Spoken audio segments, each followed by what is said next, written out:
Bonjour à tous. Alors, ce fruitier, ce pommier plus exactement, on taille ou on taille pas? Bon, c'est la question fatidique, hein, à chaque fois qu'on se retrouve devant son fruitier à tailler, souvent l'hiver, hein, et on ne sait pas s'il faut, on fait bien le tailler. Alors, soit on se pose pas trop la question et puis on y va franchement.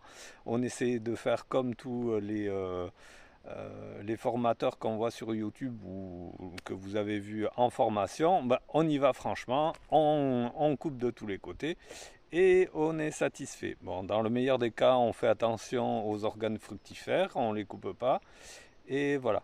Bon, ce que je vous propose, c'est une approche peut-être un petit peu intégrée qui va vous permettre de répondre facilement à cette question de s'il faut ou si on a bénéfice vraiment à tailler dans ce cas-là. Puisque un arbre fruitier, on va surtout parler des pommiers, poiriers, pruniers. Hein. Après les pêchers, les figuiers, ça peut être sensiblement différent, voire très différent. Donc là, ce que je dis, c'est pour les pommiers, poiriers et pruniers. Donc en fait, je vais vous proposer une approche qui va vous permettre de très facilement savoir s'il faut tailler et en fait quand il faut tailler et combien il faut tailler, s'il faut beaucoup tailler ou pas. Voilà, c'est un petit peu les trois premières questions importantes à se poser pour tailler. Et donc le critère un petit peu intégré qui vous permet de répondre un petit peu ou d'aborder ces questions-là, c'est la vigueur de votre fruitier. C'est-à-dire sa force de pouce. D'accord. Et donc on va voir que suivant cette vigueur, l'importance de cette vigueur, on va plus ou moins tailler et on va tailler soit en hiver, soit en été. D'accord. Alors, donc, je vais vous montrer sur différents sujets comment on évalue cette vigueur. Donc, c'est la première étape pour répondre aux trois questions que je vous ai dit tout à l'heure, c'est-à-dire est-ce qu'il faut tailler, quand et combien. Allez, je me déplace sur différents fruitiers pour vous montrer ça. Alors donc pour évaluer la vigueur d'un fruitier, donc ici un pommier, je fais comment? Je regarde sur plusieurs rameaux, sur l'ensemble des rameaux, de combien a poussé l'arbre l'année en cause, d'accord? Donc ici vous voyez, donc je démarre le plus facile, je démarre de l'extrémité et je suis le rameau jusqu'à retrouver la cicatrice de l'hiver précédent. Donc ici, donc vous voyez que cette année, il a poussé de cette longueur-là, donc ici à peu près sur ce rameau d'une trentaine de centimètres, sur ce rameau-là un petit peu moins, on va dire une vingtaine, là encore une vingtaine. Donc, ici on a une vigueur pardon, qui n'est pas très importante, surtout quand on voit que c'est un jeune sujet.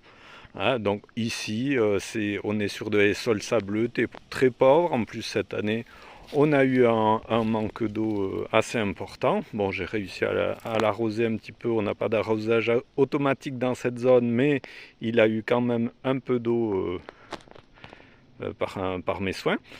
Mais bien évidemment, il aurait eu plus d'eau et un sol plus riche. Il aurait certainement beaucoup plus poussé étant donné son jeune âge. Donc ici, on va dire, une vigueur moyenne à faible, d'accord? Allez, je me déplace sur un autre sujet pour vous montrer autre chose. Alors, sur cet autre pommier, vous allez vite comprendre qu'ici, on a une vigueur très très faible. On a vraiment un arbre qui végète, hein, voilà, il a dû être planté en même temps. Et ici, il végète. Hein, d'accord. Vous voyez ici sur ce rameau, ben, la pousse de l'année, c'est 2 cm. À côté, c'est à peine plus. Si je regarde les autres rameaux, c'est pas brillant. Donc là, vraiment, on a une vigueur très faible, surtout étant donné l'âge du sujet qui devrait beaucoup plus pousser. Donc là, on a un arbre en difficulté qui végète. Donc on verra tout à l'heure avec la taille si on peut y faire quelque chose. Bien évidemment, hein, la taille, c'est pas le seul critère. Donc ici, il aurait certainement besoin de beaucoup plus un sol plus riche, donc des apports et certainement un problème d'eau, hein, surtout cette année. Mieux maîtriser son hydratation, ses apports en eau. Allez, on va voir un autre sujet. Donc voyez ici un autre sujet, toujours un pommier, à peu près, qui a à peu près le même âge, peut-être une année de plus, d'accord.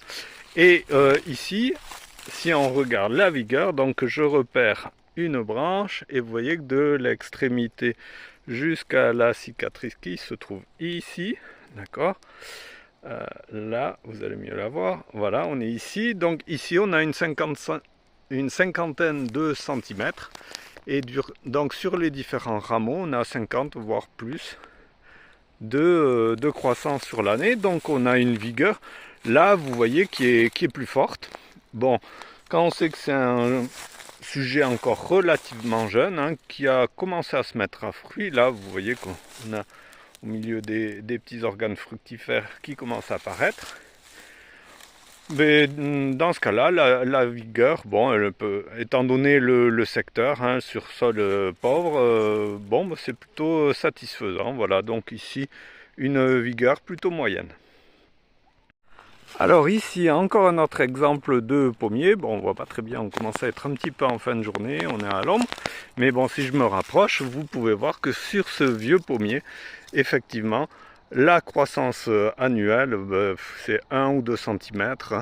Peut-être, voilà, on peut retrouver à des endroits, vous voyez, parce que ici, l'année dernière, j'ai fait une coupe, donc ici, j'ai un petit rameau qui est plus grand, qui fait 30 à 40 cm. Mais ici, on a une vigueur très très faible. Bon, après, qui se répartit sur un nombre de rameaux très très important. Mais donc ici, on a plutôt un arbre vieillissant, où la vigueur, au bout de chaque rameau, est très très faible. Et donc ce vieux pommier, en fait, son énergie qu'il a chaque année, il la passe quasiment à 100% dans les fruits qu'il produit, et il ne consacre très peu de cette énergie à sa vigueur végétative, c'est-à-dire à la pousse. Voilà, donc on verra tout à l'heure comment réagir en termes de taille à cette situation.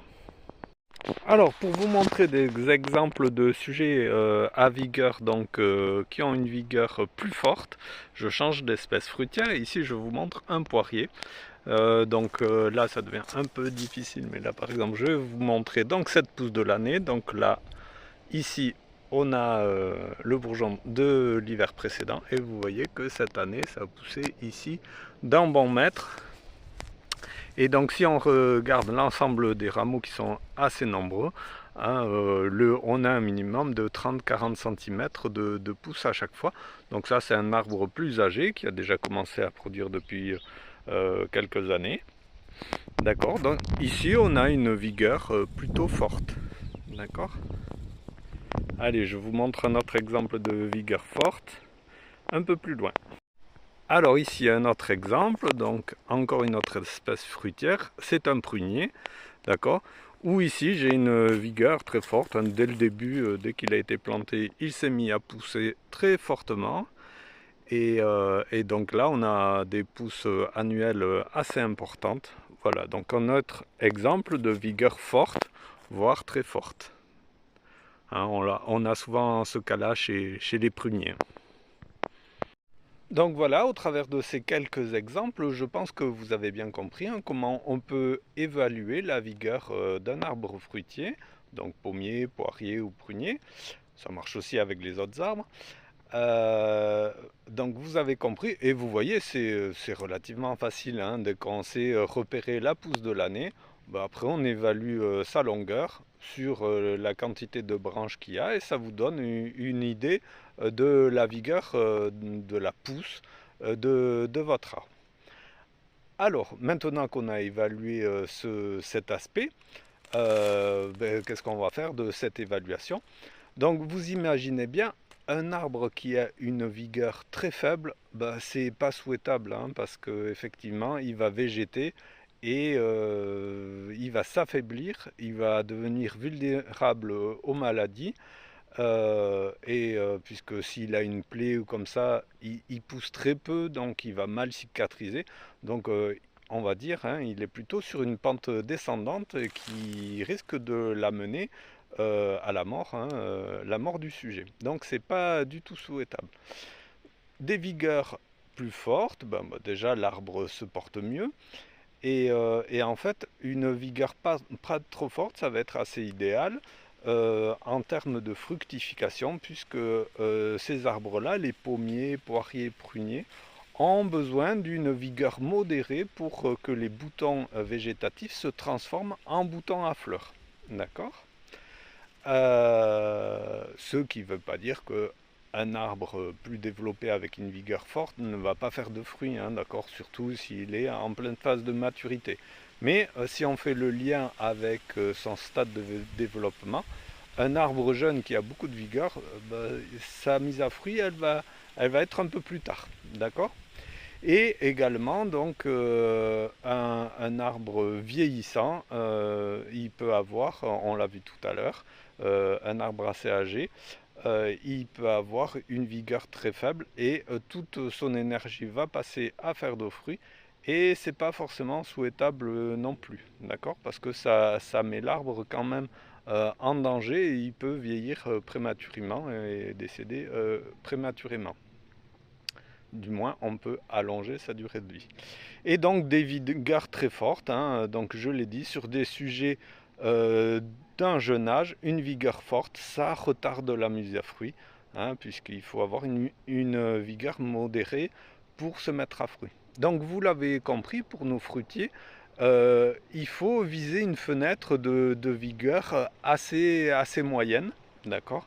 Ni trop faible, ni trop forte, d'accord?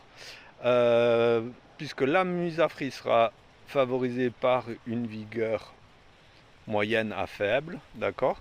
Mais il faut penser aussi à l'aspect maladie et bonne santé de l'arbre. Il faut avoir un minimum de vigueur pour que les tissus végétaux restent jeunes et en bonne santé, d'accord? Donc comment on va pouvoir influer sur cela avec la taille, hein, d'accord? On l'a vu, je l'ai rapidement abordé. La taille, ça fait pas tout, hein, d'accord? Donc il peut y avoir des raisons pour lesquelles un sujet n'est pas dans la bonne fenêtre de vigueur. Il peut y avoir d'autres aspects, hein. On a dit la pauvreté du sol, la richesse du sol, ou le manque d'eau comme cette année, où on a eu un manque d'eau important. D'accord? Donc comment on va agir sur cette vigueur, c'est-à-dire l'augmenter quand elle est trop faible ou la diminuer quand elle est trop forte?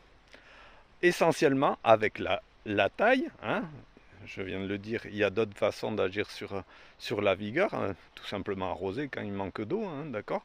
Mais pour l'aspect taille, en fait, une taille, pour augmenter la vigueur, on va la pratiquer en hiver, d'accord?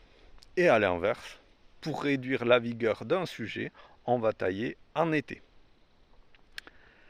Pourquoi la taille d'hiver augmente la vigueur et la taille d'été réduit la vigueur? C'est relativement simple, hein. Si vous taillez en hiver, toute l'énergie de l'arbre s'est concentrée, à l'automne précédent, s'est concentrée dans certaines parties de l'arbre, notamment dans les racines, dans le collet de l'arbre et à la base des grosses charpentières. Donc en taillant en hiver, cette énergie qui est stockée dans des parties que l'on conserve, lorsqu'elle va être mobilisée au printemps, elle va se retrouver distribuée dans moindre endroit, puisqu'on a taillé, on a enlevé des parties terminales. D'accord? Donc ça va pousser avec plus de vigueur. A l'inverse, l'été, lorsque l'on taille en vert, on réduit la surface foliaire. Donc en réduisant la surface foliaire, l'arbre il fait moins de photosynthèse. Donc puisqu'il fait moins de photosynthèse, il a moins d'énergie à mettre en réserve à l'automne qui approche. D'accord? Donc moins de réserve, donc moins de pousses l'année suivante. D'accord? Donc tout simplement, on va agir sur cette vigueur en taillant soit en hiver, soit en été. Donc les jeunes arbres qui normalement ont beaucoup de vigueur, on va éviter de les tailler trop en hiver, puisqu'on va leur rajouter encore de la vigueur, et donc on va retarder la mise à fruit, d'accord? Sauf si on est dans des cas comme je vous ai montré, ou de jeunes sujets qui peinent un petit peu, donc ils ont une vigueur trop faible. Donc dans ce cas-là, on peut les tailler en hiver pour rajouter de la vigueur la saison suivante. Et à l'inverse, donc des sujets dont on veut réduire la vigueur, on va plutôt tailler en été. Et c'est notamment par exemple les formes palissées, les fruitiers palissés. Généralement, on les taille l'été parce qu'on veut garder des formes naines qui ne poussent pas trop, d'accord? Alors, si on arrive à les faire végéter, il faut se remettre en taille d'hiver, hein, d'accord? Mais généralement, on les taille en taille en verre, en taille d'été, pour réduire leur vigueur et qu'ils gardent leur aspect nanifié, d'accord? Donc je vais me balader dans le verger et vous montrer quelques cas et voir la conséquence qu'il y a eu cette année. Même si ce n'est pas une année idéale puisqu'on a beaucoup manqué d'eau et on a eu de la sécheresse et il a fait trop chaud. Mais on voit quand même les effets des tailles que j'ai réalisées. Alors j'ai ici l'exemple d'un pommier que j'ai essayé d'activer un petit peu sa vigueur avec une taille un peu forte, alors non pas l'hiver dernier mais encore l'hiver d'avant, et donc vous allez voir les conséquences sur sa pousse. Alors c'est toujours pas extraordinaire, hein, d'accord, on est toujours sur un sol pauvre et surtout que celui-ci il a un porte-greffe plutôt nanifiant, c'est du M26, donc on a une vigueur qui est en dessous du M106, hein, le porte-greffe le plus classique, qui a déjà qui est, on va dire, semi-nanisant, d'accord, pour les pommiers. Donc ici, vous pouvez voir, alors si je repère les pousses, donc ça c'est 2025, ici, d'accord, donc ici on a 2024, et ici on a 2023, d'accord, qui est pas bien important. Donc vous voyez que en 2023 et même en 2024, j'ai fait des tailles assez sévères, d'accord, ici, là et là, donc deux années de suite, j'ai coupé sévèrement pour renforcer la vigueur de mon fruitier, d'accord, de mon pommier. Et vous voyez que globalement, ça m'a donné les années suivantes des pousses un petit peu un peu plus correctes, d'accord, et il a repris de la vigueur. Tout simplement, bon, ça c'est un pommier qui était resté en pot un petit peu trop longtemps, d'accord, et à la plantation, il n'a pas repris des forces comme il fallait. Donc avec deux tailles d'hiver un peu sévères, je lui ai redonné un minimum de vigueur, et là c'est plus acceptable. Donc bien évidemment, il pousserait mieux avec plus d'arrosage et à faire des apports, hein, j'en fais, mais ça veut dire qu'il faut peut-être augmenter un petit peu. Mais la taille d'hiver m'a permis de lui donner un peu plus de vigueur. Voilà, ça a eu un certain effet. Bien sûr, si on combine tous les aspects, l'engrais, l'arrosage, bien sûr, on a encore de meilleurs résultats. Mais celui-ci, il faut éviter de le tailler en taille d'été, puisqu'on réduirait sa vigueur, et vu qu'elle n'est pas folle, hein, d'accord, ça ne serait pas souhaitable. Donc voilà ici un pommier que je vous ai présenté déjà tout à l'heure, hein, donc qui s'est déjà mis un petit peu à fruit. Vous pouvez voir que sur une année, ici, j'ai fait une taille assez sévère, puisque vous voyez que la pousse de l'année, je l'ai réduite à cette distance-là. Ici, j'ai été encore un peu plus sévère. Vous voyez que j'ai laissé 2-3 bourgeons seulement, 2-3 yeux sur la pousse de l'année. Et ça m'a permis de donner un petit peu de vigueur à ce pommier qui végétait un petit peu, hein, qui poussait pas correctement. Et vous voyez que là, il a repris une pousse plus correcte, tout à fait correcte étant donné les conditions de sol qu'il connaît ici. D'accord? Donc, pour augmenter la vigueur d'un sujet qui peine un petit peu à pousser, on procède à une taille d'hiver plus ou moins sévère, suivant son besoin en vigueur. D'accord? S'il a besoin d'un bon coup de boost, vous le taillez sévèrement. Et ça va être notamment le cas, la procédure à appliquer pour des arbres vieillissants, comme celui que je vous ai montré tout à l'heure, qui est pas très loin, d'accord? Pour des pommiers vieillissants comme ici, d'accord? On va procéder à une taille d'hiver assez poussée pour le rajeunir, pour le redonner de la vigueur. Alors je vais aller voir des arbres pour lesquels on procède plutôt en taille d'hiver. Vous pourrez aller aussi voir les autres vidéos individuelles sur la taille d'hiver ou la taille d'été. Voilà, où on aborde un peu les mêmes aspects. Là c'est une vidéo un peu qui fait la synthèse sur ça. Donc voici ici mes pommiers palissés, donc ils sont palissés sur un grillage, hein, comme vous avez peut-être pu le voir sur une vidéo dédiée à ce thème-là. Et donc cette année, bon, étant donné la période de sécheresse, la taille d'été a été quasi inexistante, hein. Je me suis contenté de palisser, c'est-à-dire d'attacher les nouveaux rameaux, et j'ai gardé quelques rameaux un peu lents pour prélever des greffons cet hiver. D'accord? Donc là, j'ai pas procédé à une taille d'été, parce qu'aussi les arbres ont beaucoup souffert cette année. Donc une année où les arbres souffrent, ça peut valoir le coup de faire plutôt une taille d'hiver pour leur redonner un petit coup de boost après cette année difficile. Et l'année suivante, si tout va bien, de repasser en taille d'été pour ne pas qu'ils se mettent à se développer de manière trop vigoureuse. D'accord?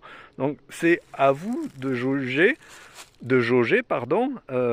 la vigueur de votre arbre, où elle en est, d'accord, au cours de la mettre en rapport avec son stade de développement, et en fonction de ça, de procéder en taille d'hiver, hein. Donc la taille d'hiver, c'est, on va dire, de décembre jusqu'à mars.